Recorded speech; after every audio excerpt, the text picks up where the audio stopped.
हाँ जी, सभी को प्रणाम। आज हम एक बार फिर से गीता का पहला अध्याय जो कि हमने सूत सर के साथ किया था, उसको रिवाइज करने जाएंगे। अब तक हमने ईशावास्य उपनिषद को जाना, केनोपनिषद को जाना, और आज हम पुनः एक बार फिर से पहले अध्याय को सुनेंगे। कहीं गुरुत्वाकर्षण से और कहीं प्यार मोहब्बत से, किसी भी तरह से आप कहें, हम एक दूसरे से जुड़े हुए हैं। सारा कुछ इस यूनिवर्स में एक दूसरे से जुड़ा हुआ है। ये एक बात समझ में आई। और दूसरी बात जो हम पिछले कई दिनों से डिस्कस करते आए हैं, उसमें हमें ये समझ में आई कि ब्रह्म किसको कह रहे हैं। केन उपनिषद से हमें समझ में आया कि ब्रह्म क्या है। वो शक्ति जिससे हम सांस लेते हैं, बोलते हैं, सुनते हैं, काम करते हैं, सोचते हैं, उस शक्ति का नाम ब्रह्म कहा। और ये ब्रह्म भी क्योंकि उसी एक पूरे यूनिवर्स में से ही हमारे ही अंदर शक्ति है। ये हमें समझ लेना चाहिए कि हम सुनते आए हैं परमात्मा अंदर ही है, हमारे अंदर ही है। तो ये हमें केन उपनिषद से समझ में आया कि ये हमारे अंदर इस तरीके से है। ये दो बातें हमने बड़ी बातें सीखी, जिनको आधार मान करके हम आगे कोशिश करेंगे कि गीता में, श्रीमद् भगवत गीता में क्या लिखा है, उसको समझ पाए। अब मैं ये कहूंगा, श्रीमद् भगवत गीता से या कहीं और से कुछ भी जब हम सीखते हैं, दो तरीके से सीखा जा सकता है। नंबर एक बच्चे की तरह से, जैसे बच्चे को ना लैंग्वेज आती है, ना कुछ, ना बोलना आता है, उसको धीरे धीरे हम बोलना सिखाते हैं। फिर हम कहते हैं 1 2 3, फिर A for apple, B for boy, या क ख ग, जो भी हम सिखाते हैं उसको कुछ पता नहीं है, वो समझ नहीं सकता, लेकिन हम चीजों को रिपीट करवाते हैं और बच्चा सीख जाता है, समझ जाता है। उसके बाद वो अपने आप से उन चीजों को सीखने के बाद एक्सप्रेस करने लग जाता है। यहाँ पर हमने जो एबीसी सीखनी थी वो हमने सीख ली ईशावास्य उपनिषद से और केन उपनिषद से। इसके अलावा भी उपनिषदों में, वेदों में और ज्ञान की पुस्तकों में बहुत कुछ है जिसको हम सीख सकते हैं, लेकिन अपने काम चलाने के लिए ये बेसिक एबीसी जो हमने दो उपनिषदों में सीखी, ईशावास्य उपनिषद में और केन उपनिषद में, और क्या सीखा कि ईश्वर शक्ति है और उसका स्वरूप ये सारा ब्रह्मांड है। ब्रह्म हमारे अंदर शक्ति है जिससे हमारा शरीर स्वतः चलता है और वो हमारे अंदर ही है। ये दो चीजें हमने सीख ली। अब सवाल पैदा होता है कि मैंने गीता से क्या सीखना है। मैं अगर आपसे कहूं कि मैं गुरु की तरह से आपको सिखाऊंगा और बच्चे की तरह से सिखाऊंगा, नहीं, हम वो स्टेप पार कर चुके हैं। अब हमें देखना है किसी भी चीज को जब हम थोड़ा आगे लेवल पे जाते हैं तो सबसे पहला प्रश्न होता है कि मुझे इसका फायदा क्या होगा। क्या हम इसको एक भक्ति की तरह से समझते हैं कि ये जो हम समय यहाँ लगाते हैं तो हम भक्ति कर रहे हैं? नहीं, हम भक्ति नहीं कर रहे हैं, हम किसी की प्रार्थना नहीं कर रहे हैं।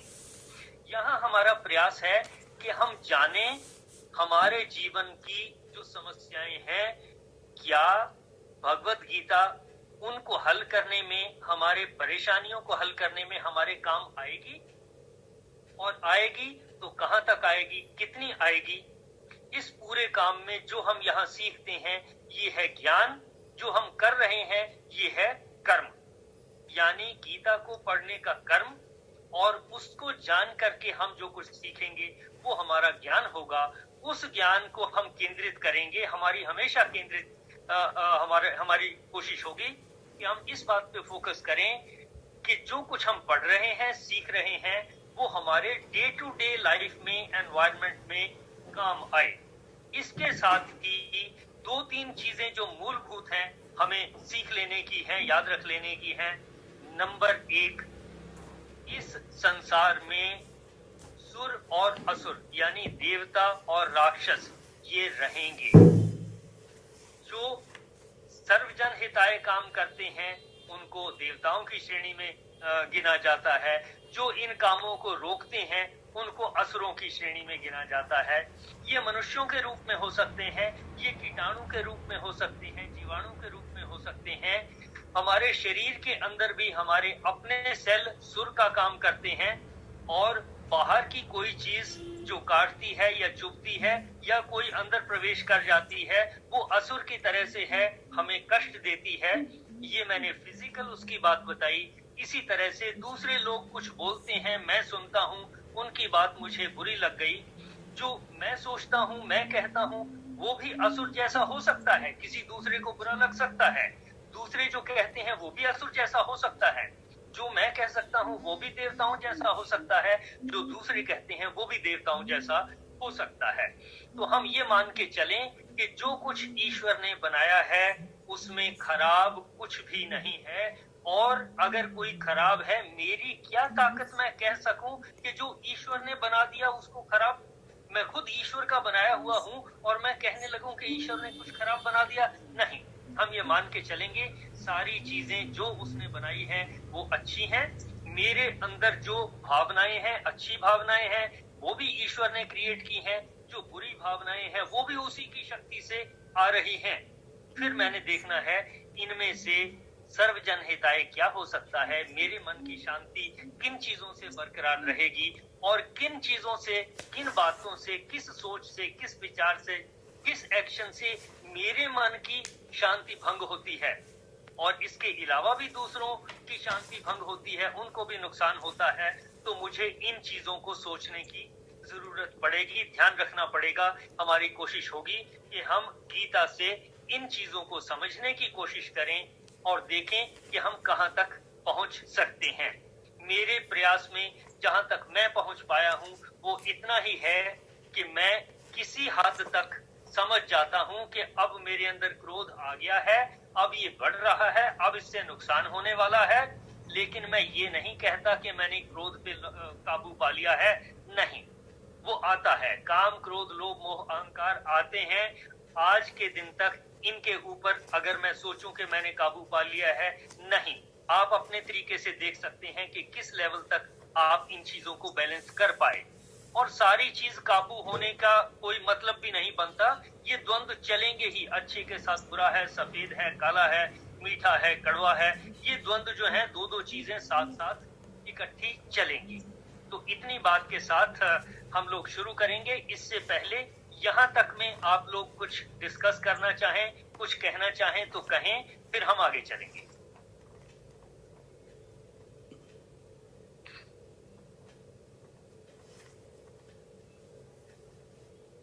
हाँ जी, कोई मेंबर, कोई सुझाव?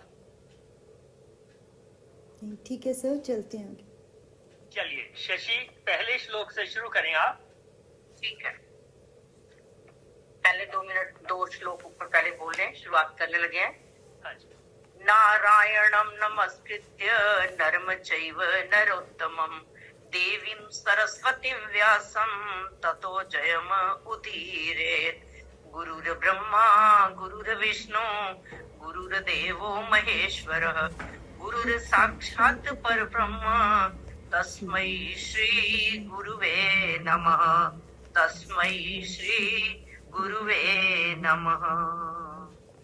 गजाननं भूतगणादिसेवितं कपित्थ जम्बू फलचारु भक्षणं उमासुतं शोक विनाशकारकं नमामि विघ्नेश्वर पाद पंकजम।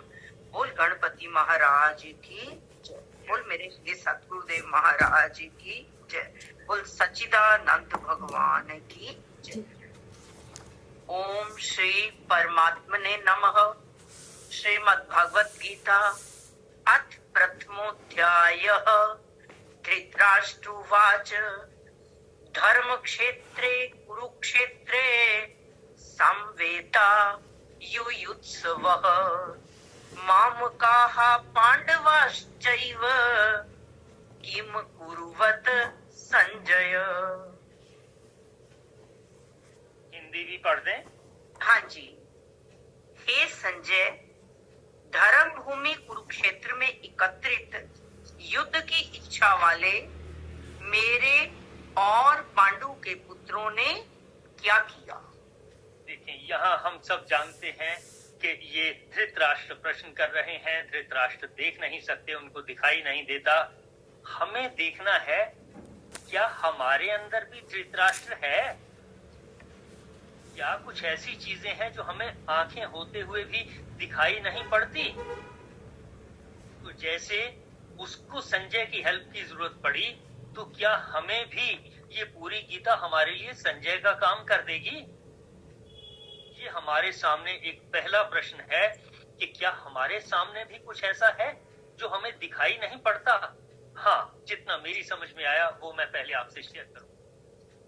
मुझे ये दिखाई नहीं पड़ता कि जब मेरा किसी दूसरे से डिफरेंस ऑफ ओपिनियन हो जाता है, लड़ाई झगड़ा हो जाता है, मनमुटाव हो जाता है, तो मैंने क्या करना है, उसको कैसे हैंडल करना है, कैसे डील करना है, ये हमें दिखाई नहीं पड़ता, ये छुपा हुआ रहता है।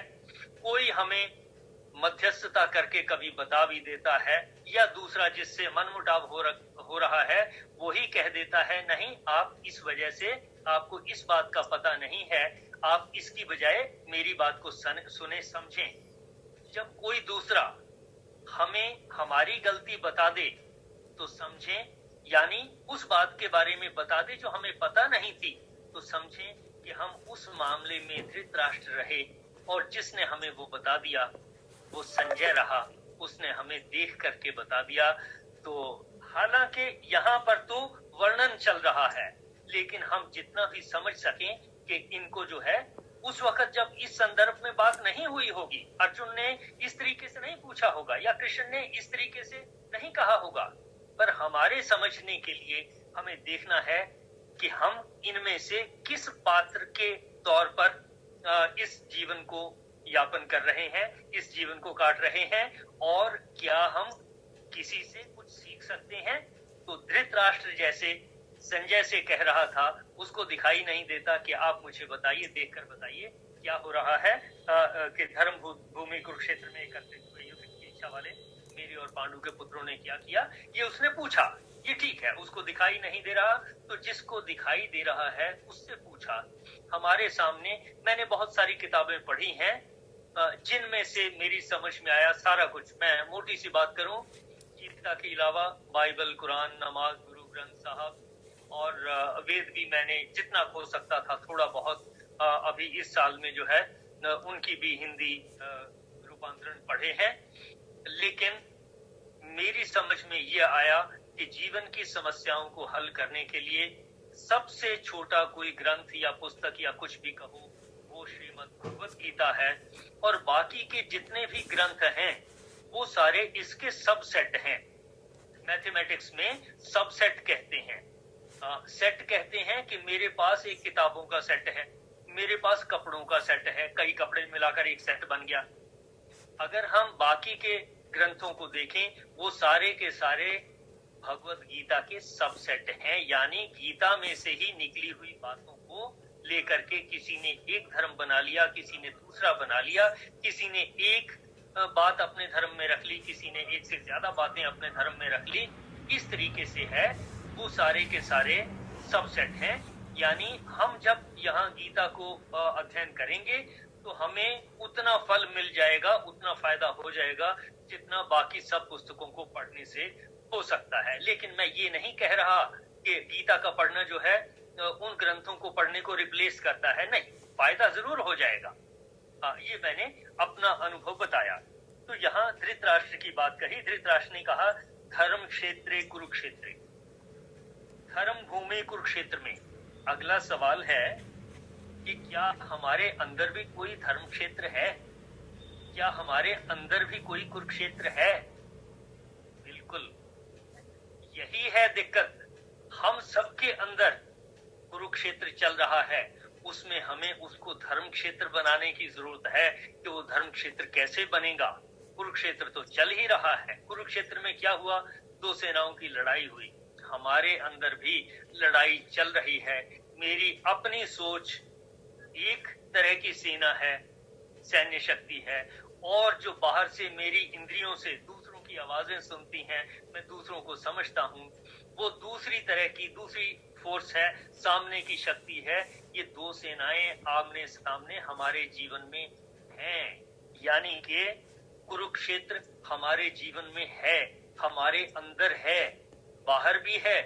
बाहर जब हम समाज के साथ डील करते हैं, अंदर जब हम अपने ही अंतर्द्वंद के हिसाब से डील करते हैं और समझ नहीं पाते कि क्या ठीक है क्या गलत है, बहुत मुश्किल होता है। तो मेरा ये मानना है कि धर्म क्षेत्र हमने बनाना है, कुरुक्षेत्र हमारे अंदर भी है और बाहर भी, पूरे जगत में ये कुरुक्षेत्र है। धर्म क्षेत्र कुरुक्षेत्र संवेदा, संवेदा का मतलब एकत्रित हुए, युयुत्सवः युद्ध की इच्छा वाले।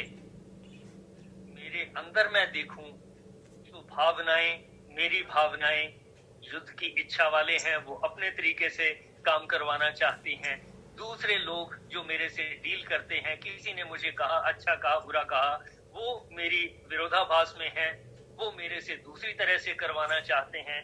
सो इन दोनों ने मेरे ही शरीर में, मेरे ही वातावरण में, मेरे अपने ही परिवार में दोनों सेनाएं ये हैं और ये विरोधाभासी हैं। हर रोज हम इस युद्ध से गुजरते हैं और हमें समझ नहीं आता कि कहाँ हमें अर्जुन की तरह से, जो अर्जुन को विषाद हुआ वहां उस विषाद का सहारा लेना है, वो अर्जुन का विषाद ठीक था या नहीं था, या किस जगह पर हमने चल करके लड़ाई करनी है कि नहीं, अब तो जो है ऐसी स्टेज आ गई, अब हमने लड़ाई करनी है कि क्या हमने अपने गुरुओं ने कुछ कहा है उनकी बात माननी है, चाहे वो ठीक हो या गलत हो, या किसी स्टेज पे हमने कहना है कि हमने उनसे युद्ध करना है। फिर से देखें, हे संजय, धर्म भूमि कुरुक्षेत्र में एकत्रित युद्ध की इच्छा वाले मेरे और पांडु के पुत्रों ने क्या किया। तो जैसा मैंने कहा, हमारे शरीर के अंदर ही, हमारे मन के अंदर ही और हमारे वातावरण के अंदर ही ये कौरव और पांडव हैं। मैं कौरवों की तरफ हूँ या पांडवों की तरफ हूँ, ये मुझे पता नहीं। मैंने देखना है कौरवों ने कहाँ गलती कर दी, पांडवों ने कहाँ गलती कर दी, उन दोनों में कौन अच्छा था, कौन बुरा था, मैं किसकी साइड में हूँ, मेरे जीवन में मैं क्या हूँ, ये बड़े सवाल हैं। और जैसे जैसे हम इसको पढ़ेंगे, जानेंगे, हमें धीरे धीरे समझ में आएगा कि हमारे अंदर का ये जो कुरुक्षेत्र है, ये धर्म क्षेत्र कैसे बन पाएगा और इसमें कौरव जीत पाएंगे या पांडव जीत पाएंगे। और इन्हीं सब में फिर कृष्ण कौन है, ये जो पूरी गीता है ये हमारे लिए कृष्ण का काम कर रही है। यहाँ से जो कुछ कहा गया है उससे हम समझेंगे कि हमारे अंदर का जो अर्जुन है वो कैसे समझेगा, हमारे अंदर के जो कौरव हैं उनको कैसे समझ में आएगी, या हमारे अंदर के ही जो गुरुपन है, हम अपने आप को फन्ने खान समझते हैं, बड़ा समझते हैं, गुरु समझते हैं, क्या हम भी वो जो गुरु कौरवों में थे या पांडवों में थे, हम भी उन गुरुओं की तरह से हैं और हम भी किन्हीं परेशानियों से, लिमिटेशंस में बंधे हुए हैं कि कहीं सच्चाई नजर आए तब हमें चुप भी रहना पड़ता है। ये सारे सवाल हैं जो हमें धीरे धीरे समझ में आएंगे। तो अभी मैंने इस पहले श्लोक की चर्चा की आपसे। देखिए आप लोग इसके बारे में और क्या कहेंगे, क्या सहयोग देंगे, क्या आपकी राय है? हमारे लिए तो कुछ रह ही नहीं गया, जितना कुछ सुन लिया। बहुत ही बढ़िया। किसी और ने कुछ पूछना हो तो जरूर पूछे। हाँ जी आशु जी। मैं तो स्पीचलेस हो गई हूँ, इतनी अच्छी व्याख्या, वाकई बहुत ही बढ़िया। मेरे को तो नहीं लगता इससे ज़्यादा डीपली हमें कुछ और समझ आएगा। अच्छे से, बहुत अच्छे से समझ में आया है। कोई भी और सुनना चाहे तो, पूछना चाहे तो पूछ सकते हैं, किसी का भी कुछ। हाँ जी, मन में, क्योंकि अब फर्स्ट से परमात्मा ने मौका दिया है पढ़ने का इसे, तो पूरा फायदा हम उठाएं। कोई भी पूछना चाहे तो पूछ सकते हैं सर से। अच्छा, मैं लगता है पूछना चाह रही थी। मैंने कहा सुनी भी। हरिओम जी। हरिओम जी। ये स्टार्टिंग में ही धृतराष्ट्र ने बोला संजय से, धर्म भूमि कुरुक्षेत्र। तो धर्म भूमि स्टार्टिंग से ही डिसाइड कैसे कर लिया उन्होंने? धर्म भूमि कुरुक्षेत्र बोला ना? जितना देखिए, जितना मेरी समझ में है थोड़ा सा, वो ये कि युद्ध कहाँ लड़ा जाए, इसके लिए भूमि कौन सी हो, इसके ऊपर बहुत मेहनत की गई। उसकी पूरी डिटेल मुझे याद नहीं इस वक्त, लेकिन इतना मैं जानता हूँ लड़ाई का मैदान अभी आज के दिन में तो निर्धारित हो जाता है कि बाउंड्री है, इंडिया की इधर है, पाकिस्तान की उधर है, चाइना की उधर है, कि ये नदी और या ये सड़क या ये लाइन जो है हमें बांटती है, उसके हिसाब से चलता है। लेकिन महाभारत का युद्ध लड़ने के लिए पहले बहुत मेहनत करके ढूंढा गया कि कौन सी जगह है। तो कहीं ना कहीं कहानियां भी आती हैं बीच में कि ऐसी कौन सी जगह है जिसको यूज किया जाए युद्ध के लिए, और वो ऐसी होनी चाहिए जो धर्म की रक्षा भी करे, जहां युद्ध भी हो सके। इतना मुझे पता है, इसलिए क्योंकि ये सारा युद्ध धर्म की स्थापना के लिए लड़ा गया कि धर्म स्थापित हो और अधर्म का नाश हो, इसलिए जिस जगह पर ये लड़ाई लड़ी जाए उसको भी कहा गया कि वो धर्म क्षेत्र होगा। देखिए जरा, हमारा मन भी धर्म क्षेत्र ही है। हमने अपनी ये लड़ाई अपने मन में लड़नी है, वहीं पर हमने देखना है कि हमारी कौन सी भावनाएं किस जगह जीतती हैं और किस जगह हारती हैं। देखें जरा, आप लोग क्या कह सकेंगे धर्म क्षेत्र के बारे में? यहाँ पर कुरु राजा राज्य करता था जो बहुत तपस्वी था, तो ये भूमि बहुत धर्म वाली गिनी गई, जिसके लिए यही जगह कुरुक्षेत्र की चुनी गई। और वास्तव में हमारा मन जो है, हमने तो उसको देखना है कि किस तरफ जाएगा, उसको हमने धर्म क्षेत्र बनाना है। धर्म भूमि हमने, धर्म वाला युद्ध जो है हमने वो अपने मन के अंदर ही देखना है। ये चीज मेन जो आज की है, इस श्लोक में जो मेन कहा गया है कि हमारे अंदर ही धर्म क्षेत्र है, हमारे अंदर ही कुरुक्षेत्र है। ये जो कुरुक्षेत्र है, इसको हमने धर्म क्षेत्र में बदलना है। हम किस प्रकार से बदल सके, हमारी ये कोशिश जारी होनी चाहिए, बस। हाँ जी, और मेंबर्स देखें, और किसी का कोई पॉइंट? हाँ जी, सुरेंद्र वीर जी बैठे हैं।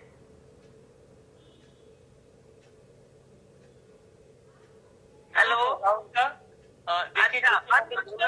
देखें जरा, अपना माइक म्यूट ना हो। हाँ, अनम्यूट करो। आ रही है हमारा? हाँ जी। एक तो ऐसा है, ये जो कुरुक्षेत्र का ये कौरवों और पांडवों में जो महाभारत का युद्ध हुआ, एक तो सबसे बड़ी बात ये मुहूर्त निकाल कर किया गया है ये युद्ध। और जहाँ ये युद्ध हुआ है वो कुरुक्षेत्र में ज्योतिषा नाम की जगह है, और इस युद्ध को हुए लगभग 5100 वर्ष हुए हैं लगभग। और वो वर्ष, महीने और दिनों तक में जाया जा सकता है कि किस दिन वो युद्ध शुरू हुआ था। और वहाँ ज्योतिषर में, कुरुक्षेत्र में है ये, वहाँ वट वृक्ष अब भी खड़ा हुआ है, क्योंकि कई वृक्षों की आयु बहुत लंबी होती है। वो वट वृक्ष अब भी खड़ा हुआ है। मैं 2-3 बार वहाँ गया हूँ, तो आप भी जब भी मौका मिले वहाँ देख लेना चाहिए। तो वहाँ श्रद्धा बनती है, भाव बनते हैं। राधे राधे। Thank you. हाँ जी, जय श्री कृष्ण जी। जय श्री कृष्ण। हमारा जो धर्म क्षेत्र कुरुक्षेत्र, हमारा जब भी कहीं थोड़ा सा भी मामूली सा नुकसान हो जाए या झगड़ा हो जाए, पर यदि हमारे अंदर कुरुक्षेत्र पैदा हो जाता है और उसको हम देखो, ये जो चल रहा है सिलसिला वेदों का और गीता को, इन्होंने चीज समझाने में कमी नहीं है। फिर भी एक मन की आदत है नुकसान नहीं सहन करना, को थोड़ी सी बात पीछे अपने आप को बहुत ज्यादा वो कर लेना, तो वो कुरुक्षेत्र ही है किस्म का हमारे अंदर, जो हम बर्दाश्त नहीं करते।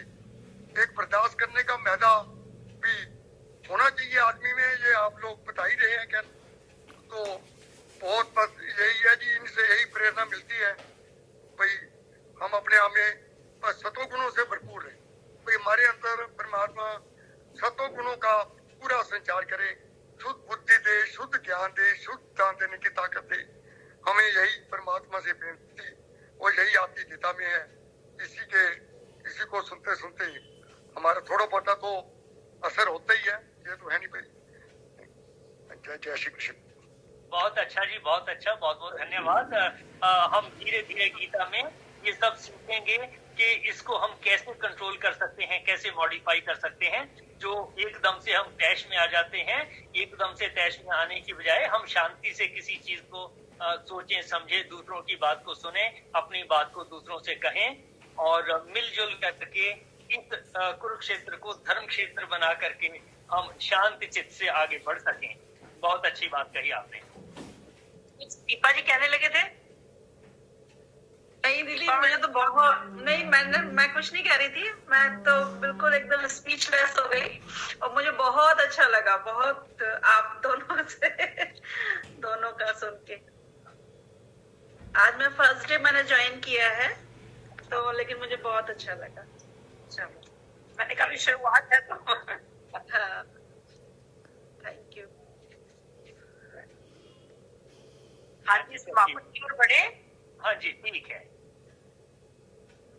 सर्वे भवन्तु सुखिनः, सर्वे सन्तु निरामया, सर्वे भद्राणि पश्यन्तु, मा कश्चित् दुःखभाग् भवेत्, मा कश्चित् दुःखभाग् भवेत्।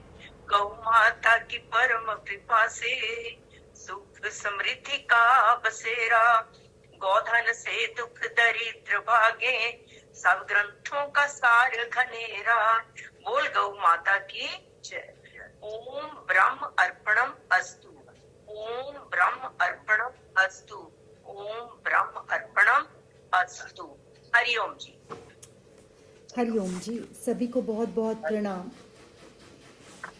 आप सब आज की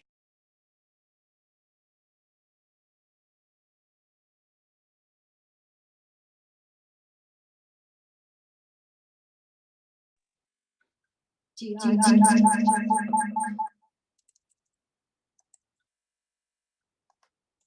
आज की चर्चा को लेकर अपने विचार रखें सभी। काफी इम्पोर्टेंट आज का डिस्कशन था और थैंक यू आप सबका आने के लिए, क्योंकि आप सबके आने से इसको सुनने का और आनंद बढ़ जाता है और समझ में भी, शायद सबके साथ मिलके बैठते तो ज्यादा समझ में आता है। ये वो टाइम था जब कोविड अभी शायद थोड़ा से पहले ही स्टार्ट हुआ था और एक बार जब मैं शशि दीदी के पास गई तो शाम का टाइम था और वो उनकी डिस्कशन चल रही थी व्हाट्सएप के ऊपर। ये 4-5 अशोक जी, सुरेंद्र वीर जी, शशि दीदी और सूद सर, ये सब मिलके व्हाट्सएप पे ही इसको डिस्कस किया करते थे। तो वहीं से मुझे लगा कि क्यों ना हम और लोगों को भी इसमें ज्वाइन करें ताकि सभी का फायदा मिले। तब रिक्वेस्ट किया तो उन्होंने मान लिया था, तब से ही हमने रिकॉर्डिंग स्टार्ट की थी। आज हमने पहला श्लोक किया है, जरूर अपने विचार रखें। आशु सुनकर बहुत ही अच्छा लगा। डिफरेंट अप्रोच सूद सर ने जो बताई, ठीक है, हमारे सबके मन में कुरुक्षेत्र तो चल ही रहा है, हर वक्त चल रहा है। और ये जो रिकॉर्डिंग्स आपने रखी हुई हैं, इनका मतलब सबको फायदा वाकई मिल रहा है। बस बहुत ही अच्छा किया, ये शुरू कर दिया दोबारा। सही बात है, मतलब सुन के फिर से ना सारा कुछ रिवाइव होता है और अभी लगता है कि हम कितने स्टेप आगे बढ़े हैं, बढ़ भी पाए हैं कि नहीं इतना सुनने के बाद भी। Yes, you are right. बहुत अच्छा, जैसे सर ने खुद का ही बताया कि मुझे सिर्फ इतना पता चलने लगा है कि हाँ, मुझे गुस्सा आना शुरू हो गया और अब इसको कैसे मैनेज करना है, कैसे कंट्रोल करना है। तो ऐसे ही सब हम अपने आप को भी डिग करके सोचें कि हमें कितना चेंज आ रहा है। बहुत अच्छा सर ने एक्सप्लेन किया कि पहला तो ये कि ये असुर और सुर, ये तो पूरी लाइफ में, असुर और सुर मतलब अच्छा और बुरा, ये तो पूरी लाइफ में चलेगा ही चलेगा और हर जगह चलेगा। लेकिन हमने देखना है कि हमने अपने मन को धर्म क्षेत्र बनाना है या कुरुक्षेत्र बनाना है ना। बिल्कुल, कुरुक्षेत्र को धर्म क्षेत्र में बदलना है, उन्होंने बोला था ना। वनीता जी बिल्कुल ठीक है। ये तो ना बहुत अच्छा हुआ आपने रखी हुई है। और ये भी बहुत अच्छा उन्होंने फिर बोला कि कब हमने अर्जुन की तरह सुनना है या हमें कुछ किसी को ढूंढने की। और कृष्ण, उन्होंने बोला कि हमारे लिए ये भगवत गीता ही कृष्ण है और कब हमें, जैसे उन्होंने उसका भी एग्जाम्पल दिया जो भीष्म पितामह के, उन्हें कई बार चुप रहना पड़ता है। तो क्या हमारे लाइफ में भी ऐसी कभी कभी आती हैं स्थितियां कि जब हमें चाहते हुए भी हम किसी गलत चीज के अगेंस्ट खड़े नहीं हो पाते, तब हम भीष्म पितामह बन जाते हैं।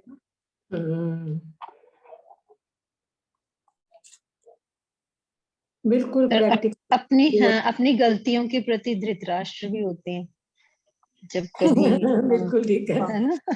हाँ, अपनी वीकनेसेस सबकी नहीं होना चाहिए। ये बहुत अच्छा कहा आपने। वाकई हम हर एक चीज को दूसरे पे ले आते हैं कि हम दूसरों के लिए कब चुप होते हैं, वाकई अपने लिए हम चुप हो जाते हैं। जब अपनी गलती होती है फिर तो हम कोई ना कोई उसका दे के दलील और अपने मन को शांत कर लेते हैं कि नहीं कोई बात नहीं, ये रीजन है इसलिए हमें ऐसे करना पड़ा ना। बिल्कुल। ये तो सर बार बार कहते थे कि अगर लड़ना है तो अपने आप से लड़ो कि मैंने ऐसा क्यों किया, या ये मेरे से गलती ऐसे क्यों हुई। तो अपने आप से युद्ध करो अगर करना है तो। बिल्कुल। थैंक यू एवरीवन, बहुत अच्छा लगा। थैंक यू आपका भी। थैंक यू आशु जी, आपका बहुत ज्यादा थैंक यू आपका बेटा। सभी का धन्यवाद। ओके, थैंक यू एवरीवन, कल मिलते हैं नेक्स्ट सेशन में। ठीक, हरिओम। और आज का वीडियो मैं चाहूंगी कि जितने ज्यादा लोगों के साथ हम शेयर कर पाए, क्योंकि काफी अच्छे से इसमें सारा बताया है कि क्या रीजन है क्यों हमें गीता पढ़नी है। तो अगर हम अपने और फ्रेंड्स के साथ या कहीं पे भी फेसबुक पे अगर शेयर कर पाए तो शायद और लोगों को भी हम एनकरेज कर सकते हैं गीता पढ़ने के लिए। यस, बिल्कुल। अभी अपलोड कर दूंगी तो अपना जहाँ पे भी आप शेयर कर सके जिनके साथ, तो जरूर करें। ठीक है।